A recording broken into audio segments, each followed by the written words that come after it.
கீழடி பள்ளியில் பணிபுரிஞ்ச பாலசுப்ரமணியன் ஒரு ஆசிரியர் இருந்தார், வரலாற்று ஆசிரியர். அவருக்கு வந்து அவருடைய மாணவர்கள் வந்து கிணறு தோண்டும் பொழுது எங்கள் தோட்டத்தில் சில பொருட்கள்லாம் கிடைக்குதுன்னு கொண்டு வந்து கொடுத்துருக்காங்க.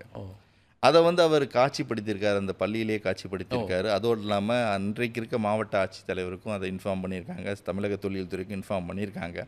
அதை அவரை நாங்கள் அந்த கலாய்வின் போது அவரை சந்திக்கின்ற வாய்ப்பு கிடைச்சிது. அவரை சந்திக்கும் பொழுது சொன்னார், 40 வருஷத்துக்கு முன்னாடி பார்த்த இடத்த கேட்டார், எனக்கு தெரியுமான்னு கேட்டார். அப்போ அது வந்து அப்போ தென்னந்தோப்பாக கிடையாது. அப்போ பார்த்தீங்கன்னா அது ஒரு பெரும் புஞ்ச காடு. இன்னைக்கு தென்னை மரங்கள் வைத்து தென்னந்தோப்பாக மாறி இருக்கே தவிர அந்த இடங்கள் ஐடென்டிஃபை பண்ண முடியல. எங்களுக்கு அந்த அந்த சமயத்தில் அவரோட உரையாடி கொண்டு இருக்கும் பொழுது எங்களுக்கு பார்த்தீங்கன்னா டிரைவர் தான் ஒரு மகாராஜாங்கிறவர். அந்த தென்னந்தோப்புலேருந்து அவர் தேங்காய் எடுத்துகிட்டு வருவார்.